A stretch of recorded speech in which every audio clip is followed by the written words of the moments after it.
Hello everyone, मेरा नाम ज़ोया है और यहाँ मैं DMLT BMLT स्टूडेंट्स को पढ़ाने के लिए आई हूँ। So welcome.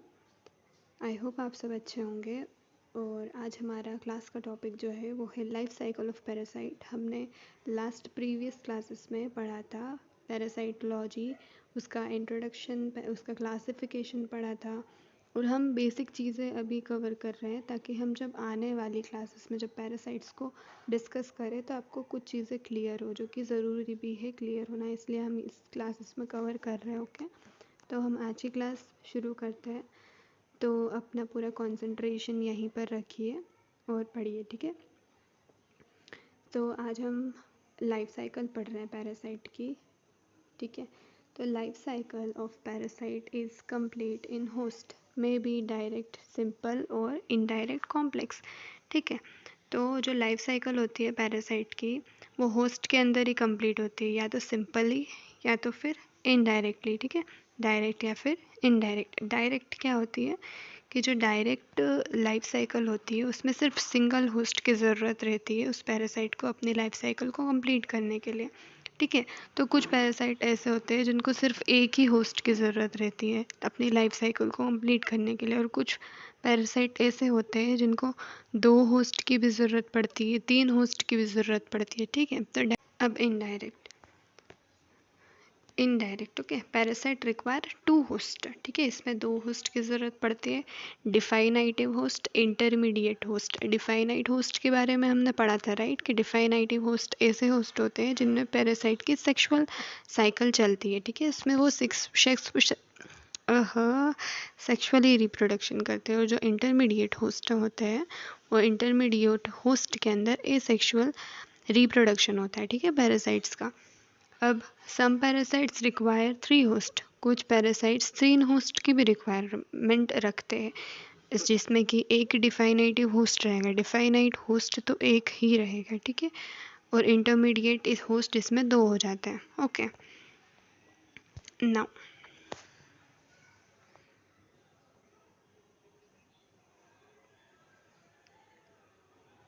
Direct life cycle of parasite, simple. इसके हम पढ़ लेते हैं, मतलब आपको पता होना चाहिए। ये एक शॉर्ट मैंने टेबल बना कर रखी है ताकि आपको मतलब पढ़ने में आसानी रहे, ठीक है, याद रिवीजन करने के वक्त आसानी रहे। तो हमने डायरेक्ट पैरासाइट कौन डायरेक्ट लाइफ साइकिल कौन से पैरासाइट्स में चलती है, वो इनडायरेक्ट कौन से पैरासाइट्स में चलती है, वो इन सब की आपके लिए टेबल बनाई है, तो प्लीज़ थोड़ा ध्यान से पढ़िए। तो प्रोटोजोआ, ठीक है, तो प्रोटोजोआ में और हेलमिन्थ्स में ठीक है। तो प्रोटोजोआ में entamoeba, histolytica, giardia lamblia, trichomonas vaginalis, balantidium coli और माइक्रोस्पोरिडिया, इनके अंदर डायरेक्ट लाइफ साइकिल चलती है, ठीक है। मतलब इनके अंदर सिर्फ एक ही होस्ट रहता है, ठीक है, सिर्फ एक होस्ट के अंदर इनकी पूरी लाइफ साइकिल चल सकती है। इनको 2 होस्ट या 3 होस्ट की रिक्वायरमेंट नहीं रहती, ठीक है। और हेलमिन्थ्स में hymenolepis nana, ancylostoma duodenale, ascaris lumbricoid, enterobius species, trichuris, trichiura, strongyloid species, ठीक है। अभी इनडायरेक्ट की बात कर लेते हैं, इनडायरेक्ट या फिर कॉम्प्लेक्स लाइफ साइकिल की बात कर लेते हैं। तो इसमें पैरासाइट कौन कौन से है। इनडायरेक्ट का हमने पढ़ा था, क्या पढ़ा था हमने, कि इनडायरेक्ट में 2 होस्ट की रिक्वायरमेंट रहती है। एक तो हमारा डिफाइनेटिव होस्ट रहेगा और एक हमारा इंटरमीडिएट होस्ट रहेगा। तो ऐसे कौन से पैरासाइट्स हैं, तो ऐसे पैरासाइट्स है लिशमेनिया, जिसमें कि डिफाइनेटिव होस्ट मेन रहेगा, इंटरमीडिएट होस्ट सेंट फ्लाई रहेगा, ठीक है। मतलब इसको सेंट फ्लाई के थ्रू इन्फेक्शन हो रहा है लीशमेनिया में, ठीक है। सेंट फ्लाई एक वेक्टर है जो कि लीशमेनिया के पैरासाइट को लेकर जाती है। तो ये क्या है, इंटरमीडिएट होस्ट है, ठीक है। अब ये जो सेंट फ्लाई है अगर किसी पर्सन को बाइट कर लेगी, ठीक है, तो ये उसके अंदर उस इन्फेक्शन को रिलीज़ कर देगी, उस पैरासाइट को रिलीज़ कर देगी, और उस मेन में वहाँ पर वो सेक्सुअली रिप्रोडक्शन होगा उस पैरासाइट का। तो मेन क्या हो जाएगा, मेन हो जाएगा डिफाइनेटिव होस्ट, ठीक है, और सेंट फ्लाई हो जाएगी इंटरमीडिएट होस्ट।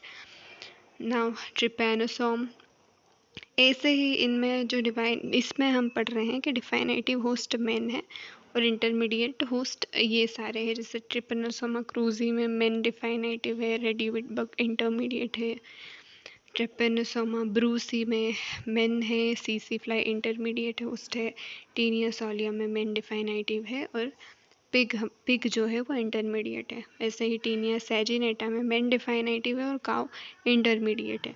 शिस्टोसोमा में मेन डिफाइनेटिव है और इंटरमीडिएट स्नेल है। और ट्राइकनेला स्पाइरलिस में मेन डिफाइनेटिव है और पिग जो है वो इंटरमीडिएट होस्ट है। ड्रैकिनकुलस माइडेनेंसिस में फाइलेरियल वॉर्म में, ठीक है। तो ऐसा है। अब इनडायरेक्ट की बात, ठीक है। इनडायरेक्ट लाइफ साइकिल जिसमें कि मेन है वो इंटरमीडिएट होस्ट की तरह काम कर रहा है, ठीक है। तो अभी हमने क्या देखा था, अभी हमने ऐसे पैरासाइट्स देखे थे जिसमें मेन डिफिनेटिव होस्ट की तरह काम कर रहा था।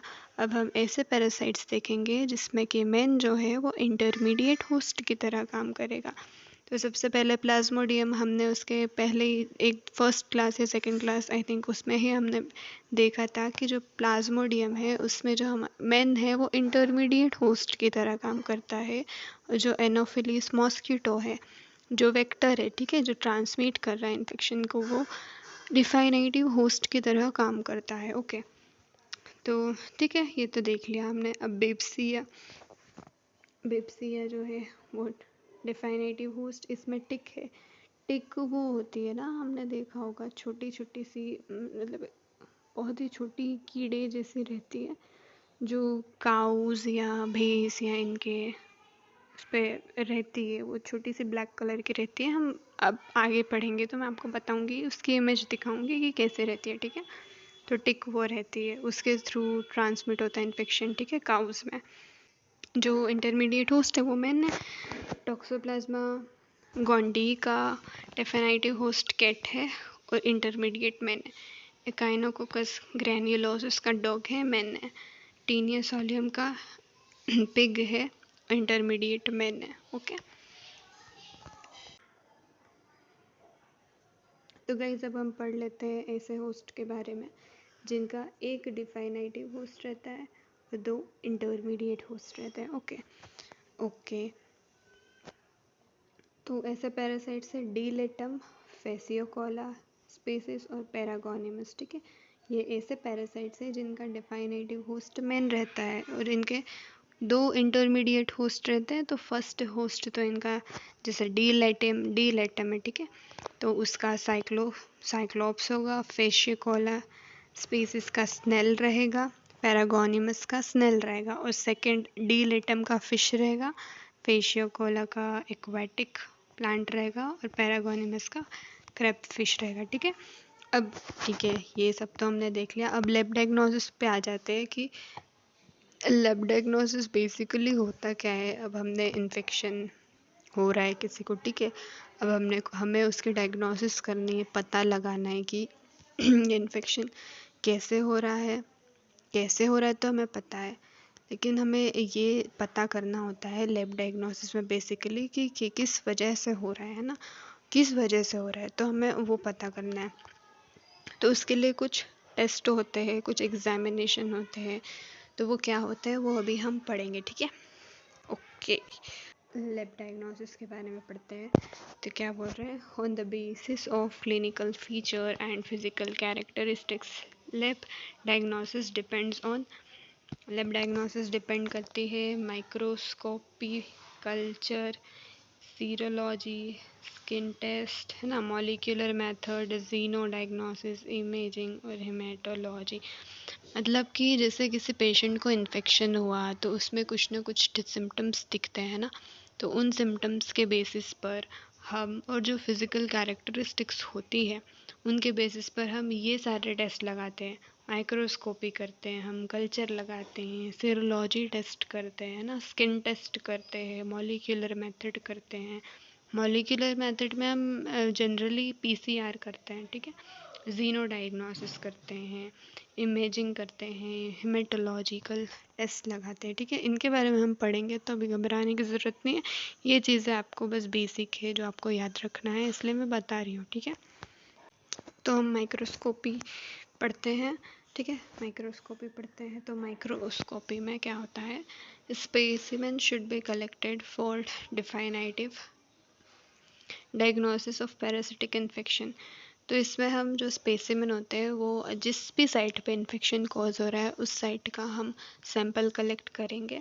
जैसे कि स्टूल सैंपल लेते हैं, ठीक है, स्टूल सैंपल हम इंटेस्टाइनल इन्फेक्शन के लिए लेते हैं, जैसे GRDL, एम्ब्लिया एंड अमीबा, एस्कैरियोसिस। ये इंटेस्टाइनल पैरासाइट होते हैं, ये इंटेस्टाइन में ही इनका हैबिटेट रहता है और ये वहीं पर अपना जो पैथोजेनिसिटी रहती है ये वहाँ पे कॉज करते हैं, ठीक है। तो उसके लिए हम ये स्टूल सैंपल लेंगे। यूरिन सैंपल हम लेंगे localise in the urinary tract. जो पैरासाइट्स यूरिनरी ट्रैक्ट में लोकलाइज होते हैं, उनका हैबिटेट यूरिनरी ट्रैक्ट में होता है, वहाँ से हम यूरिन सैंपल लेंगे, जैसे कि T. वेजाइनलिस, ट्राइकोमोनास वेजाइनलिस, ठीक है। माइक्रोफाइलेरिया का बी वूच एरिया बेनक्रॉफ्टी में, ठीक है। क्या क्या बोल रही हूँ, CSF लेंगे हम प्रोटोजोआ के लिए, ठीक है। T. ब्रूसी डिमोन्स्ट्रेट इन CSF, ये इसमें दिखता है। जेनाइटल पैरासाइट हैबिटेट इन जेनाइटल एरिया। जो पैरासाइट जेनाइटल एरिया में हैबिटेट करते हैं, ठीक है, जैसे T. वेजाइनलिस हो गया, इसका ट्रोफोजॉइड्स दिखेगा उसमें, ठीक है। E. वर्मिकुलरिस, ये एनल स्वेब लेंगे हम, इसमें ये दिखेगा, ठीक है, E. वर्मिकुलरिस दिखेगा। अब ब्लड की बात आ गई, blood for detection of parasite which circulate in blood vessels. तो जैसे मलेरिया, ठीक है, मलेरिया है इसका एग्जांपल। तो मलेरिया हमारे ब्लड में ही जो इसका पैरासाइट जो वेक्टर होता है मॉस्किटो, वो हमारे ब्लड में ही तो इंजेक्ट करता है इस पैरासाइट को। तो ये ब्लड सर्कुलेशन के थ्रू हमारी बॉडी में जाता है, ठीक है, RBC में जाता है, फिर वहाँ से लीवर में जाता है ना, फिर वहाँ डिस्ट्रक्शन करता है। तो ऐसे इसकी लाइफ साइकिल चलती है। तो ये इनिशियली तो उसमें ही जाता है ना, ब्लड में जाता है, ठीक है। अब फिर स्प्यूटम कहीं में लेंगे हम, sputum parasite habitat in the respiratory tract. जो पैरासाइट रेस्पिरेटरी ट्रैक्ट में हैबिटेट करते हैं उनके लिए हम स्प्यूटम का सैंपल लेंगे। एग्जाम्पल पैरागोनियमस वेस्टर्न मानी, ये पैरासाइट हमारे रेस्पिरेटरी ट्रैक्ट में हैबिटेट करता है, इसलिए हम स्प्यूटम का सैंपल लेंगे इसको एग्जामिन करने के लिए, इसका पता लगाने के लिए, डायग्नोसिस करने के लिए कि क्या इसकी वजह से हमें ये इन्फेक्शन हो रहा है ना, ठीक है। अब फिर आता है tissue muscle biopsy specimen. Biopsy पता है ना आपको, हिस्टोलॉजिकल एग्जामिनेशन करते हैं हम, टिश्यू लेते हैं, टिश्यू को फिर उसका सेक्शन कट करते हैं और उसको स्टेन करके फिर उसकी माइक्रोस्कोपी करते हैं, ठीक है। तो ये टिश्यू का वो वाला सीन है। मसल बायोप्सी, इसमें लार्वा और एग्स देखते हैं हम, ट्राइकेनेला के लार्वा देखते हैं, शिस्टोसोमा का एग्स देखते हैं, ठीक है। हिस्टोलॉजिकल, जैसे कि example of brain, okay, brain, naegleria fowleri acanthamoeba, ठीक है, निग्लेरिया इसके निग्लेरिया फाउलेरी एसेंथ अमीबा है ना, इनको हम ब्रेन ईटिंग अमीबा भी कहते हैं। ये हमारे ब्रेन को ब्रेन में डिस्ट्रक्शन करते हैं। तो इसके लिए तो हमें ऑब्वियसली स्पेसिमेन लेना पड़ेगा, मस्ट टिश्यू स्पेसिमेन लेना पड़ेगा, ठीक है, बायोप्सी करके। फिर आता है स्प्लीन को हम करते हैं बोन मेरो एस्पिरेट करके, लिशमैनिया, फिर लीवर पस, अमीबिक लीवर एब्सिसिस, ट्रोफोजॉइड, एंट अमीबा हिस्टोलाइटिका के ट्रोफोजॉइड्स दिखते हैं हमको इसमें। फिर आ गया कल्चर। तो कल्चर में एजेनिक एंड पॉलीजेनिक मीडिया हम यूज़ करेंगे, इसमें कि कई के लिए, लीशमेनिया के लिए, ट्राइपेनोसोम के लिए, एंट अमीबा हिस्टोलाइटिका के लिए। अब सवाल आ रहा होगा कि ये एजेनिक और पॉलीजेनिक मीडिया के क्या कैसे होते हैं। तो देखो, पॉलीजेनिक मीडिया क्या होता है कि जो मीडियाज़ तो हमने देखे ही है ना, आर्टिफिशियल मीडिया माइक्रोबायोलॉजिकल लैब में कभी आप गए होंगे तो आपने देखा होगा डिश आती है ब्लड अगार और ऐसे चॉकलेट अगार और ऐसे मैकॉन के अगार, ऐसे मीडियाज़ रखे हुए रहते हैं। तो जो पॉलीजेनिक मीडिया ऐसे मीडिया होते हैं जिनमें एक या दो या ऐसे कुछ अधिक बैक्टीरियाज ऑलरेडी रखे जाते हैं और उनको ग्रो कराया जाता है, ठीक है, वो पॉलीजेनिक मीडियाज होते हैं। और जो एजेनिक मीडिया होते हैं उसमें कोई भी बैक्टीरिया या किसी दूसरे माइक्रो ऑर्गेनिज्म को ग्रो नहीं कराया जाता इन पैरासाइट का पता लगाने के लिए, ठीक है। तो आई होप आपको ये क्लियर हुआ होगा इनके बीच का डिफरेंस, ठीक है। फिर आता है सीरोलॉजिकल टेस्ट। तो सीरोलॉजिकल टेस्ट तो हम एंटीजन एंटीबॉडी के डिटेक्शन के लिए करते हैं, ठीक है, ये तो हमें पता ही है। फिर स्किन टेस्ट है detection of parasite by intradermal injection. अब इसमें क्या होता है स्किन टेस्ट में ना ऐसा होता है कि कुछ जैसे एंटीजन, अगर कोई पैरासाइट है तो क्या करते हैं कि पैरासाइट का कुछ एंटीजन ले लेते हैं, ठीक है, और वो हमारे जो स्किन है उसमें इंजेक्ट करते हैं एक पार्ट पे इंट्राडर्मली, इसीलिए बोलते हैं कि डर्मिस जो स्किन की लेयर है उसमें इंजेक्ट करेंगे थोड़ा सा एंटीजन को और फिर ऑब्जर्व करेंगे वहाँ पे 30 मिनट या 1 घंटे के बाद में। अगर उस एरिया पर कुछ वेलिंग या कुछ दिखता है, कुछ जोन दिखता है, ठीक है, और अगर वो जोन 5 mm से ज़्यादा हुआ, ठीक है, तो हम मान लेंगे कि हाँ इसमें वो पैरासाइट था, ठीक है। तो ऐसे इंट्राडर्मली टेस्ट कराया जाता है स्किन का।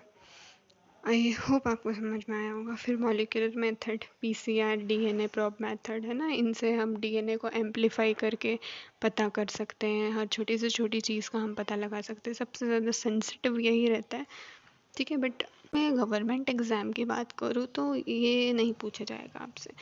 पूछा जो बेसिक चीज़ें जाएगी, बेसिक तो क्या मतलब जो इम्पोर्टेंट चीज़ें होगी वो मैं बताऊँगी क्या क्या होता है, बट ये थ्योरी वाइज तो आपको याद करना ही पड़ेगा कि मॉलिक्यूलर मेथड में पीसीआर डीएनए प्रोब मेथड लगाई जाती है जो कि बहुत सेंसिटिव होती है, सबसे ज़्यादा सेंसिटिव यही होती है।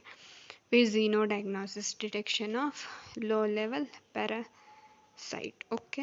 तो हमारा ये टॉपिक आज यहीं पे ख़त्म होता है। अब इसके बाद हम आने वाले जो पैरासाइट्स होंगे उनको डिस्कस करेंगे, ठीक है। आई होप आपको समझ में आया हो। अगर आपको समझ आया, आपको पसंद आया ये टॉपिक, तो चैनल को सब्सक्राइब करिएगा, लाइक करिएगा, कमेंट करिएगा, शेयर करिएगा। और अगर आपको कुछ टॉपिक समझना है, क्या पढ़ाऊँ, आप मुझे सजेस्ट करिए मैं क्या पढ़ाऊँ। अगर आपको समझ आए तो मुझे कमेंट करके बताओ नेक्स्ट टॉपिक में जो भी पढ़ाऊँ, ठीक है, तो हम वो पढ़ेंगे फिर। ओके, सो बाय।